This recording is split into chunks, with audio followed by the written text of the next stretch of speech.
Ladies and gentlemen, welcome back to the And Then Some Gaming Tournament. This is the losers bracket, and it looks like we have an AP remake of a game that already had the draft going, so I guess they are going into the remake.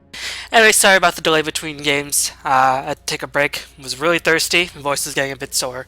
So I took a break from 1 or 2 matches, but I am back, and stream is on a 5-minute delay this time, so yeah, take that as how you will. It was requested, and who am I to judge?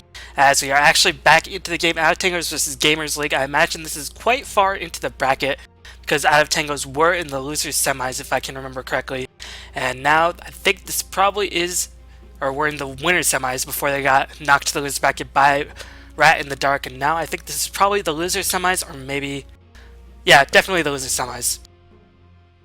Or it could be losers quarters, I'm not too sure. Again, been an hour since I last casted a match in this tournament. But we are back in here. Let's do what we do best, which is cast, watch some Dota, and already we're seeing some interesting picks. And by interesting picks, I mean interesting pick, singular. It is going to be that Ogre Magi handled by Nino, so we'll take this time to introduce the players on the teams. It's going to be Victor, the captain, playing the Wisp. Jazabella is playing the Clinks. Nino is playing the Ogre Magi.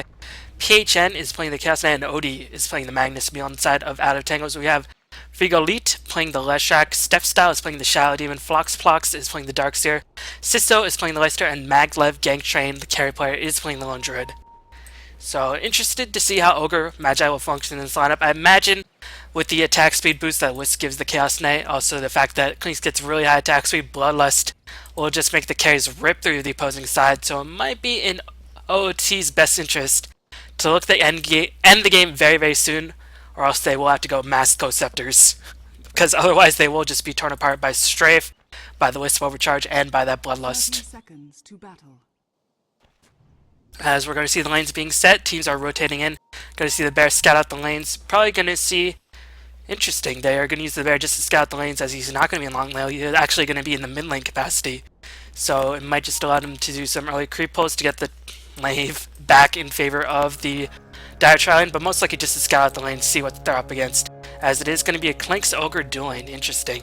And Clinks is one of those heroes who can function reasonably well as a solo, but with the help of the Ogre, he should be pretty much safe at all times. We're actually going to see a dual lane mid as well. Chaos Knight Wisp is a combination we've seen many, many times in the professional scene, and this is pretty close to a professional tournament for the most part, because there is quite a hefty prize pool for just a weekend tournament. So, yep, shots to And Then Some Gaming. Steel Series and Complet for sponsoring this tournament, around $2,000 worth in total prize pool, in cash and gear. So that's not too shabby indeed. Meanwhile, Leshak does have some center wards, so he can easily plant them and try to snipe out the Clinks, so we'll have to play very carefully. There is a lot of range step, there's a Disruption, there's Open Wounds, which has pretty long range. And of course, as soon as one of those goes in, you can bet that Leshak will be in position to cast that Split Earth. So Clinks will have to be very careful with his positioning, otherwise he will just get caught out by these sentry wards. And you can see the Dire actually warding out this jungle camp, so no pull is going on by the Ogre for this camp.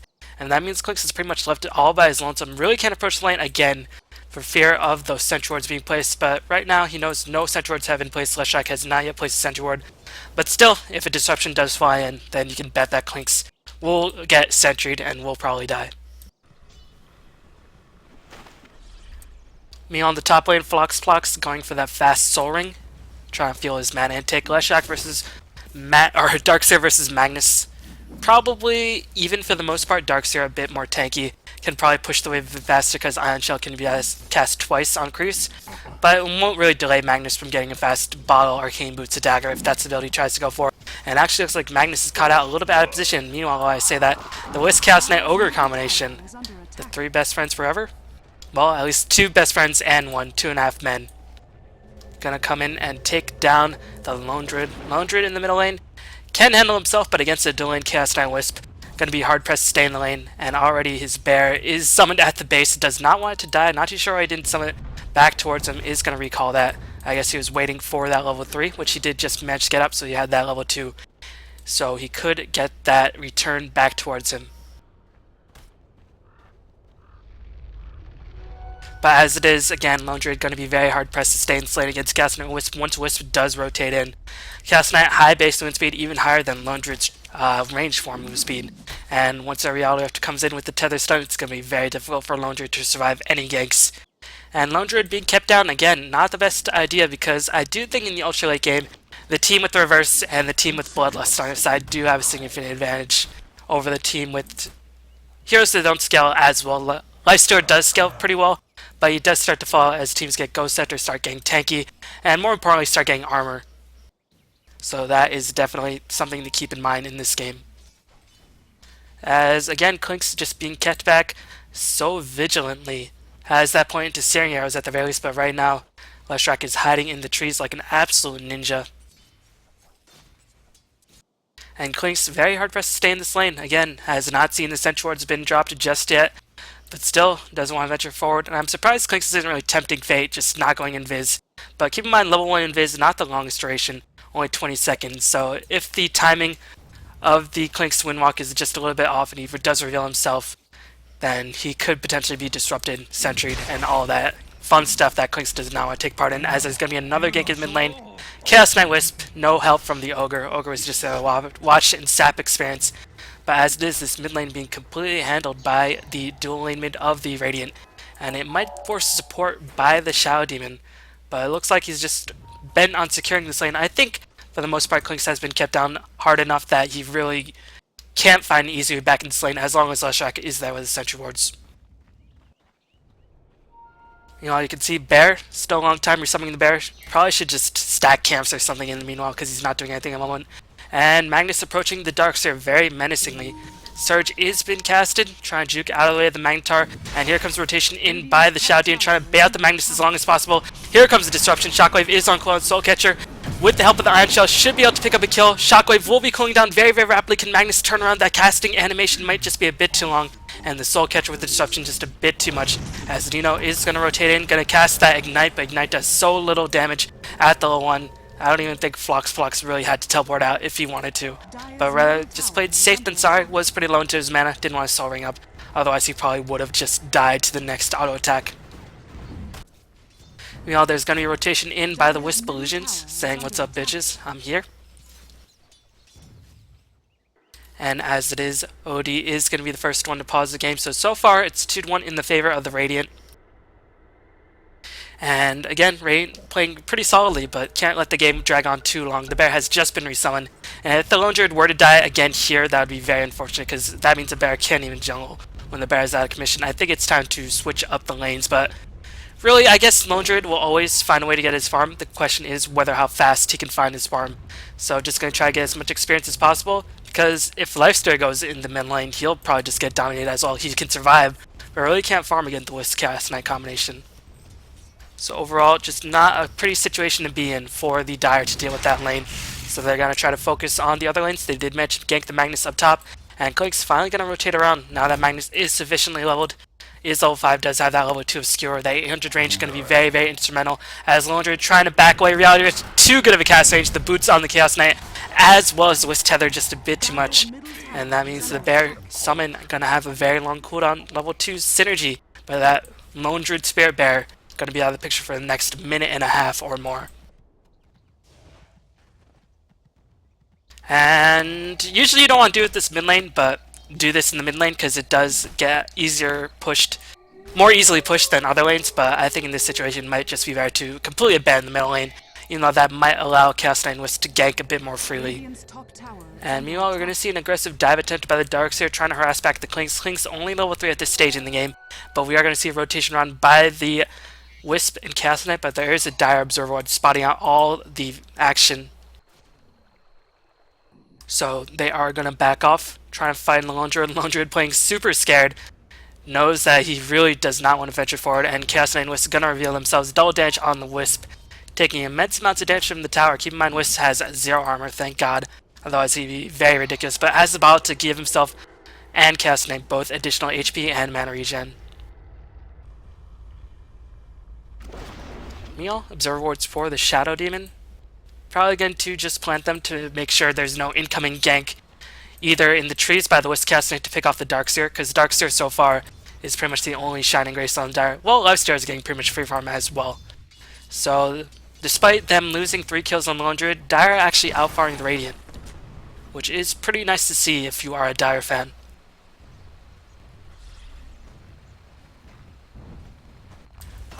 Meanwhile, Ogre, yet to really play too much of Vector, level 4, does want that level 6 up, very experienced defense support. Wants to get max level Fire Blast, couple levels into Ignite, max Bloodlust, couple points in Multicast, before he really becomes powerful, but hey, he doesn't need HP items like many other supports. Once he just gets that mana pool and those levels rolling, he really is a very dangerous support, and we actually saw a bit of experimentation of Ogre in the Dota 1 scene by the Southeast Asians for a decent amount of time, for at least 2 or 3 months last year. But he fell off the face of the earth recently. Mostly because he's melee, and he has a very low mana pool, and in the Southeast Asian Dota 1 scene, early game engagements are pretty much the norm.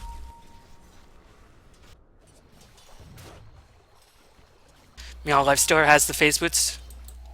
Additional 500 gold in the bank, not the highest level. He was supported by a challenge for most of the game, but now he's pretty much by his lonesome. Surprising we're not seeing Clinks rotate down to sort of harass the Lifestealer a bit, but probably a bit afraid of those dual supports roaming in. But now the dual supports realize the Lifestealer can pretty much be left by his lonesome. His sufficient level of rage has a point to infest, can be left alone, get experience, and allow them to help out other lanes. They're going to do some pulling to deny Clinks even more farm, going to do some stacks to get their Lone Druid back in the game, as he has now completely abandoned the mid lane.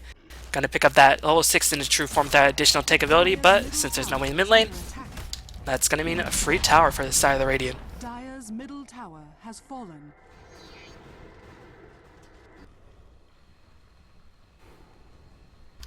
Meanwhile, Clink's probably going for the Orchid, but he's going to be a long way away, wants the boots. Willian staff about 1700 gold, so he's still quite away from even finishing 1.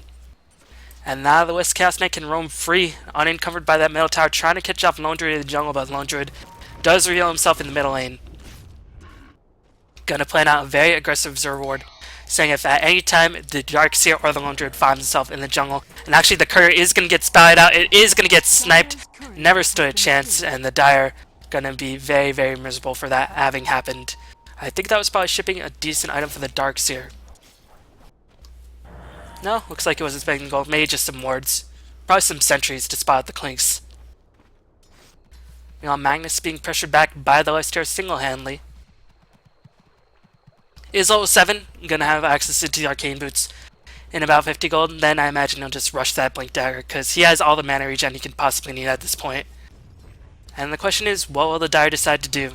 Are they just gonna wait it out? Again, if you let Ogre and his 2 carries get too much experience. Oh, here comes the Wisp Chaos Knight gank. Gonna get a nice disruption. I don't know if the Terror Stun actually ticked in. Shadow Demon is gonna sacrifice his life, but meanwhile, Darkseer does want to get a return kill on the Wisp at the very least. Does do so successfully. Nicely done. Is gonna leave Chaos Knight completely out by himself. It's gonna be a 2-for-1 exchange, which is definitely not what you want to have happen when you're teleporting in with the Chaos Knight. So nice recovery by Flox. Shadow Demon playing the role valiantly, saying I am gonna sacrifice my life so that you pick up 2 kills and a tower. Very much worth it. And Shadow Demon's now level 6, so has access into the Purge, and that is going to give Lone Druid a bit of time to free farm. Doesn't have to worry about that relocate for about 50 seconds. An interesting glyph by the Radiant. Wasn't really designed to do anything. Maybe just a misclick, maybe just a bit of miscommunication. As bleh. Took a bit of a break, and already I can suddenly not speak. But now, checking out the early game experience in goal graph. Goal advantage going to be slightly in favor of the Dire of the tower, and experience graph actually heavily in favor of the Dire.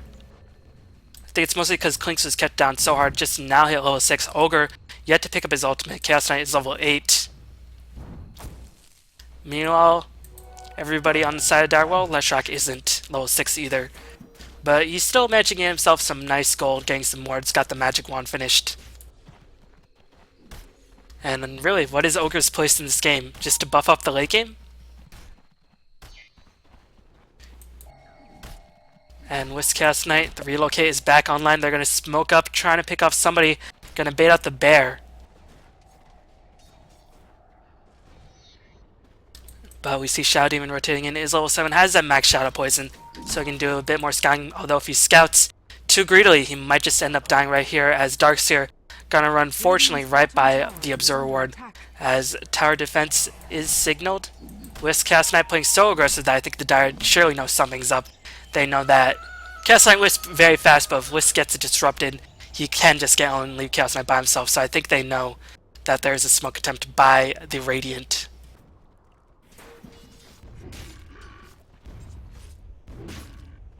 Meanwhile, Bear trying to do whatever he can to get back in the game. Probably going to go for Tranquil Boots, I imagine. The tower count is completely even. One thing that hasn't been a factor in this game is the Lifestealer. And I guess that was his item that was on the courier. It's actually finished drums. So going drums and armlet, trying to pick up as many kills as possible in the early stages of the game. And Klink's going to pressure this tier 1. Nobody on the side of Dire is in place to defend it, but Wisp is going to be caught out by himself, is going to end up dying right here. But the Dire will lose their top tier 1, and can the Dire actually mount enough pressure to take down this middle tier 1? It looks like they're foregoing that possibility entirely because Lifestealer does teleport in to the top lane. Reverse is online, trying to wait out the rage as long as possible, as he is really holding on to that rage as if his life depends on it. Klinks does go invisible, no detection spy out the Klinks just yet. Open Wounds will be back online relatively soon. No, Lifestealer just a bit too leveled, only level 1 of Open Wounds. So keep in mind level 1 Open Wounds has a really long cooldown. And keep in mind for a slow that doesn't do damage, even though it's a ridiculous slow, 12-second cooldown, quite long, but I mean if you had a shorter cooldown on that spell, Lifestealer would legit be too broken.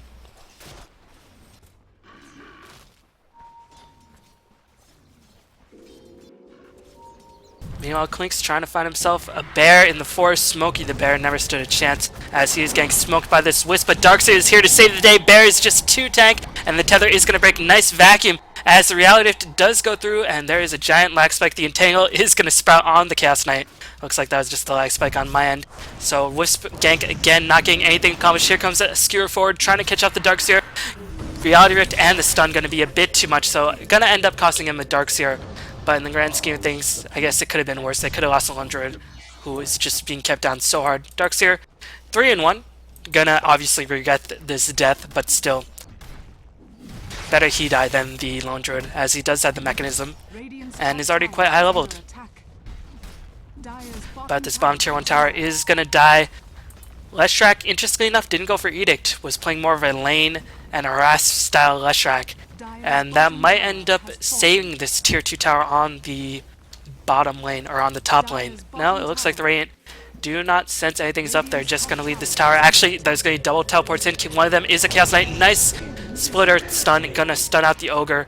And with Chaos Knight going to teleport in. Relocate is not online. They're trying to chase. They're going to try to get there as fast as possible. Klink's going to give them vision. Drums was popped. And Leshrac is going to end up dying right here. 4-second stun. Mechanism is popped, but Leshrac is not going to die. And now Darkseid has to get the heck out of there. He, just barely gets out of the range of the Reality Rift. And Shadow Poison is going to be used to scout out, but still. Dire did manage to claim that tier 2 tower at the very least. At the price of a Leshrac, I think that was a worthy exchange. And they forced out 3 TPs, which is actually 405 gold lost by the Radiant in that exchange for the price of 1 kill. So Leshrac, overall quite happy, but the Dire actually going to, or the Radiant actually going to smoke up, trying to clean down this Lifestealer who has no idea that this gank strike is coming, as he is so close to his armor. If he dies right here, that would be a huge blow. Going to pop that rage. They're banging out the stun, but he's just going to rage teleport out of there. There is nothing they can do. Not going to use reverse there. I don't think Magnus was just in range until the very end. So Lifestealer getting a bit of pot shots, not in deny range, and still going to be very happy that he escaped with his life. But meanwhile, Klinks does manage to claim that top tier 1 tower, getting a nice bit of gold into the pockets of his team. So overall, looking at the pace of the game, if you take a look at the experience graph, you can see still in favor of the Dire. 3k gold, or 3k experience advantage. Not the biggest deficit for the Radiant, but it's oh man. Fox pops the mechanism. Can he actually live through the reverse, being blocked by the Klinks? Vacuum and turn around with the wall. Fox with a huge plays, but unfortunately, the 2-second Chaos Ball just a bit too much, but still 2 for 1. Fox with a nice engagement. That level 1 Magnus ultimate, not that powerful, and Klinks only 2 Oblivion Staffs, doesn't have the Orchid. So, bit of sort of optimism by the Radiant to try to pick up the kills, especially against a Mecha Darkseer. And now Fox has that access into the Ghost Scepter, so he can survive a lot of the Klinks, a lot of the Chaos Knight, and a lot of the Wisp damage. Radiant's middle tower has Taking a look at the gold graph, it'll start spiraling down in favor of the Dire. They have a kill deficit, but keep in mind Leicester has not yet died. Gonna hit that turn CS very, very soon. Gonna have that armored up in about 80 gold. And I haven't looked a while in Bear. Bear 800 gold in the bank. I imagine he's nowhere close to anything like a relic. Probably going for something like a Maelstrom. No, just the Orb Venom and the Phase Boot, so not really revealing what he's going to go for, but it would be very late to get a relic at this stage. Unless Mag revealed the fact that he had a dagger. As it is, Mag going to be 1k gold away. Oh man, the Phantasms pop. They really don't like Floxbox. They are going to stun him down, make sure he's dead. The question is he actually going to die? Going to pop the mechanism, going to run away. Surge is in the picture. Reality not going in because of the Ghost Scepter. They're devoting so many resources, but the Chaos Bolt does fly in. 2 seconds stun. Floxbox still might make it out of there. No, just going to waste a lot of time. Tower for Floxbox. Considering they wasted the ultimate of the Chaos Knight, I think that's not the worst trade for the Dire. In fact, they get a bit of map control. And again, wasted a lot of time of the Radiant in that exchange.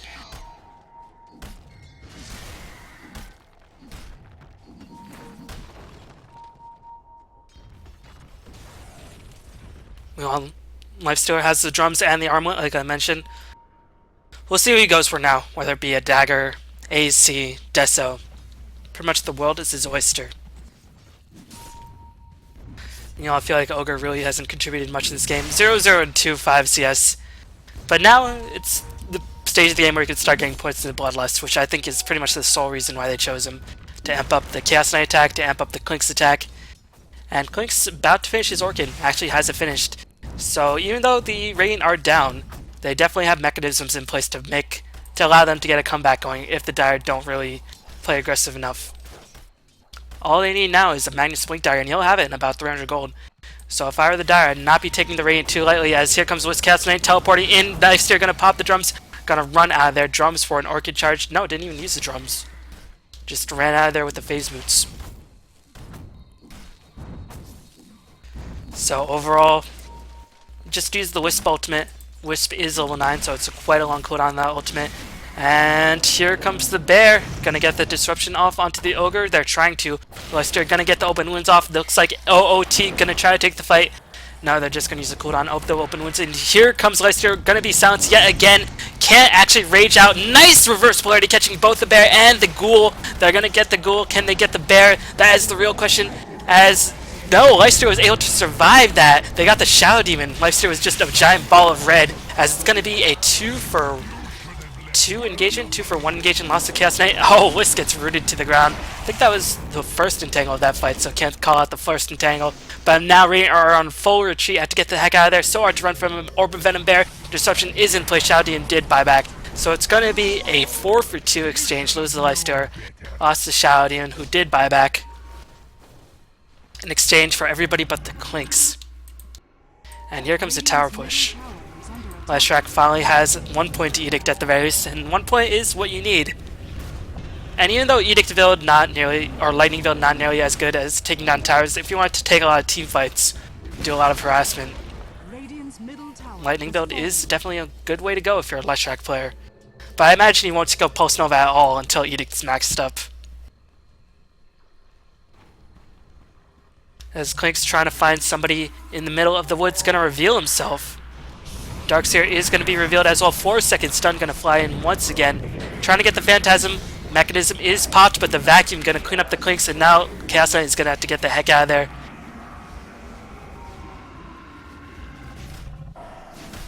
Gonna duke it out with these illusions. And Magnus bringing down Darkseer's HP to very low. Won't allow the Dire to go for Roshan with Darkseer at so low HP. No mana to cast the wall. And Darkseer, oh my god, he's almost level 16. 3 levels ahead of everybody else in the game. 7-3-2. Floxbox playing amazing in this game. And also capitalizing on a lot of the enemy team's mistakes. But as it is, Floxbox going to have that level 3 wall up sooner than anybody expected. Now it's pretty much fruitless to try to get a Wisp Chaos Knight gank on him. He will just survive. Has the ultimate orb as well, not going for Aghanims. Just gonna go for the Hex. Could even be a Linken's for the Ogre, this Clinks, a Chaos Knight.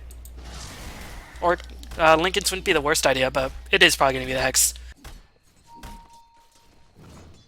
As I think he can imagine that he will be able to live through the barrage of spells because he is so tank and he does have that mechanism up. Meanwhile, Lone Druid has finished the Maelstrom.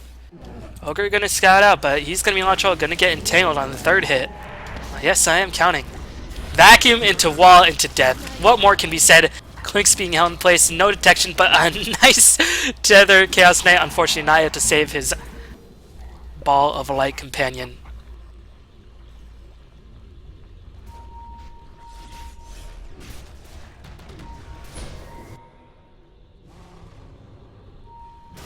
And that is going to mean Roshan for the Dire.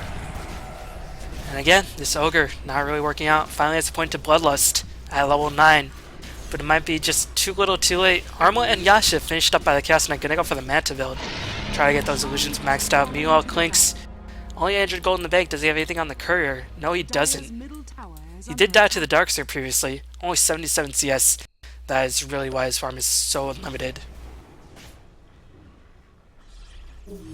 But there is always a Magnus in the picture. If they can manage to isolate the Lone Druid, kill off the Darkseer, which is going to be incredibly hard. If they can kill off the Darkseer, they should have a decent shot at any team fight. But the Darkseer may have other ideas in mind. Going to stalk his play. Stalk his prey, god. Speaking's hard. English is a hard language.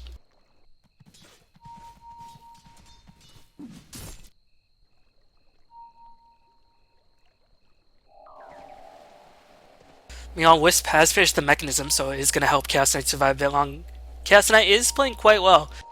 Only died twice, been a part of 9 kills. This is why he's a bit more farmed than we usually see at Chaos Knight's, from Chaos Knight's 24 minutes in the game. Interesting that he didn't go for Heart. Maybe he knows because Feast does go through that max HP pool like butter. Yasha just increasing movement speed.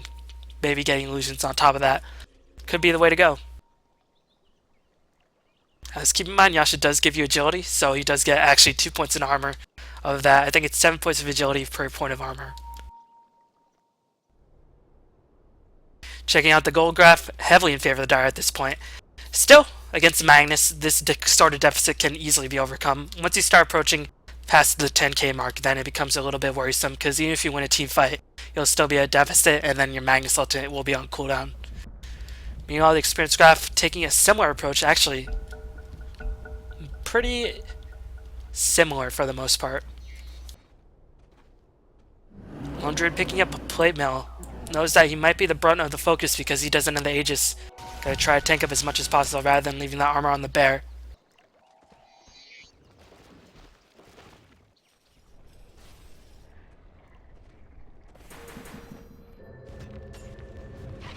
Meanwhile, Floxlox just continue to farm, getting dangerously close to that Hex.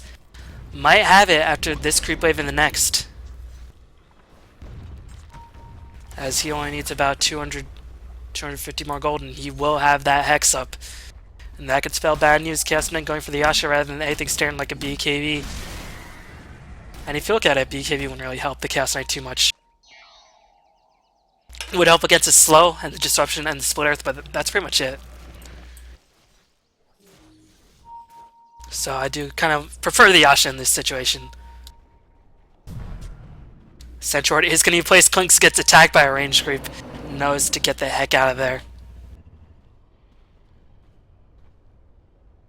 But that is going to give Darkseer enough time to finish up his Hex. No buyback. But they still have the Aegis for about 3.5-4 minutes. You know, Lifestealer, again, holding on to a lot of gold. Probably going to go for Basher, I imagine. We'll see if he sells the TP or the Wand. Or maybe they're just going to push with the Aegis, let it die, then pick up the Basher.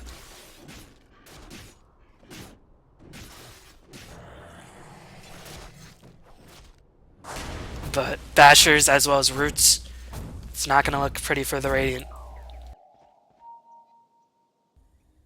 As I'm a bit surprised that the Radiant are doing more stacks. I think if they stack the camp for Magnus for the Shockwave and Power, get a lot more farm that way. And if Magnus managed to get a refresher, which is miles away, it's only a dream at this point. As he actually finished the drums, interesting.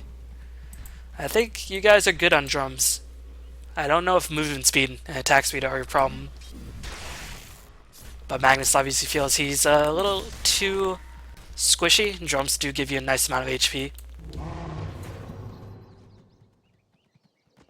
But still, I think if I were the Radiant, not seeing the aggression by the Dire, seeing that I have wards up, I'd try to get a bit greedy, do some stacks, but I think they know a smoke gank or just a Dire playing aggressively means that the stacks could be cleared out very easily by themselves. It's always a bit tricky to judge when you can stack or not.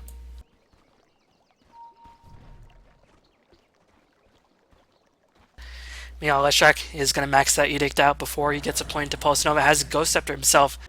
Everybody on the side of the Dire, pretty much as far as they're going to be. Gem has been picked up by the Shoudian, using the Shadow Poison to scout it out, but the Dire Sentry Ward is in place. Here comes the gank, trying to catch off the Shadow Demon, who was isolated from his team, but the Wisp Orbs are going to give him vision. Going to cast Self-Destruction, buying as much time as possible, as Reality does come down, but actually going to isolate Chaos Knight up on the cliff. Gonna get two people, but the Wisp Chaos Knight actually gonna get the heck out of there. So unfortunate of a tying, as here comes Clinks trying to do whatever he can. Leicester is gonna go to work on Magnus, is gonna kill off the Magnus. Meanwhile, Ogre Magi is gonna die alongside his Rhino Mantar friend. Wisp is gonna get held in place, but the vacuum, the damage, as just a series of unfortunate events for the Rain will very much mean their end very, very soon. Gem on the Shadow Demon. No, Shadow Demon had to teleport out to heal up. But that is going to be a team wipe. Man. It was a clever play by the Radiant. They saw the Sentry Ward and knew that they couldn't smoke run by them. And if they ran up this way, then they knew the smoke would be dispelled by the Dire. So they tried to get a bit sneaky, get that Reality Rift gank on the Shadow Demon. Unfortunately, he ran out of the range, he got the disruption. Reality Rift managed to pull the Chaos Knight back on top of the cliff while Shadow Demon is down there. Forced our reverse, and by the time the first second the reverse had expired, Shadow Demon, or the Chaos Knight, and the Wisp were already back. Radiant's middle tower is under attack.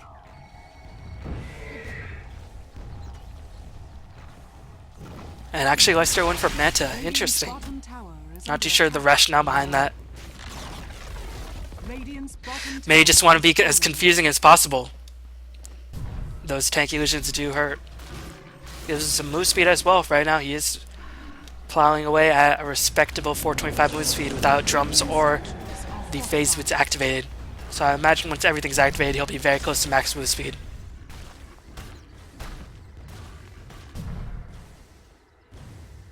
But the Roshan is expired, which is why he did go for the Manta. Actually, it looks like he sold the Wand as well, as the Bear is going to get a bit of damage. Just going to heal him up. They're actually going to use a Reality Rift just to finish off the Bear. Will the Bear end up dying? They're going to use a Castwell on the Lifesteal. They're seeing that he has no Aegis. Reverse Polarity not yet online. Lifesteal below half HP, but here comes the Vacuum Wall by Flux. Ogre trying to turn around, do whatever he can. Going to get a nice multicast, perfectly timed on the Leshrac at least. But they are going to lose the Chaos Knight, and the Ogre. Wisp is going to get rooted back to the ground. And this might be the beginning of the end. Going to lose their bottom barracks. Reverse Polarity, I guess it was used. I just didn't catch it. And that is going to be bottom barracks, perhaps even middle barracks, because Chaos Knight again going to be out of the picture for the next 20 seconds. Does have buyback. Might have to be forced right here. They have to try to fight this.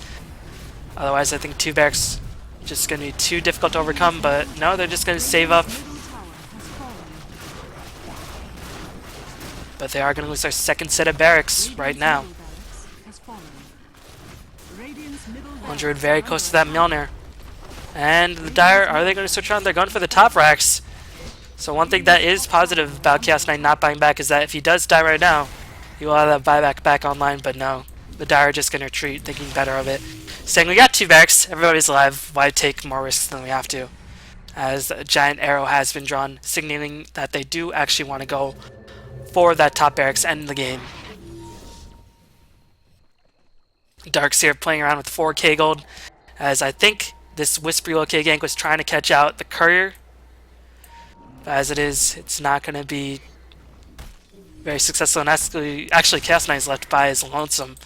Has the TP out. Might have to use it very soon. Darkseer Does have the Hex as well as a Vacuum to interrupt TPs, but just gonna run right by the Chaos Knight. Not spamming out saying, tell your friends, Chaos Knight, this is what's coming your way in about 3 minutes. Perhaps even less time, because now the Dire are all rotating in, trying to end the game. Knowing that this is where they're at the strongest. 20k gold advantage, almost 20, or more than 20k experience advantage.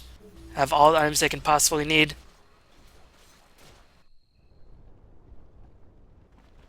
Even a bear picks up the medallion, or the talisman of evasion, and we're going to see calls a split push every lane. They're probably just going to bulldoze their way in the top lane.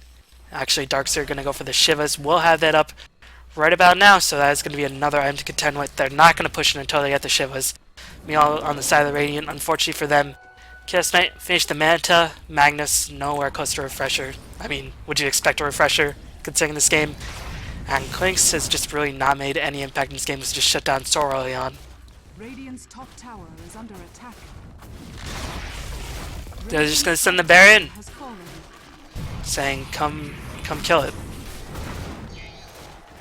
As the Lifesteal Manta, as well as the Disruption Illusions, just going on the racks. This is like the Darkseer push back a year ago, where you pretty much just send all the illusions in and just let them take the racks for you.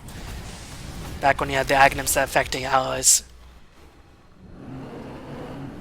And only one barracks remain between Gamers League being eliminated from the bracket and Tangoes moving on, and it was given up without a fight, dying to a bear, as that was literally the silliest push I've seen, just sending the bear and the illusions in. Pretty much never stood a chance, as GG is called. And that's going to be the end of this game, so it looks like Gamers League International are going to be eliminated to Tangoes' Swedish team.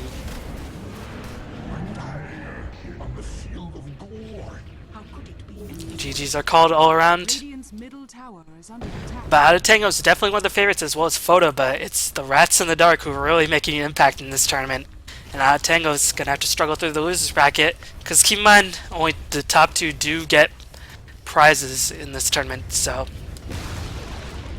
But at the very least, Tangoes do manage to get themselves another match, getting themselves closer to a shot at that $2,000 worth of prizes. But yeah, thanks for watching. If you enjoyed this cast, please follow me on Twitch and YouTube, bballin773, at any location, Facebook, Twitter, YouTube, Twitch. Email bballin773@gmail.com. But thanks for watching. This has been another presentation of the And Then Some Gaming Tournament number 1, sponsored by Steelers Series and Complet. Thanks for watching, everybody, and I'll see you all next time. Peace.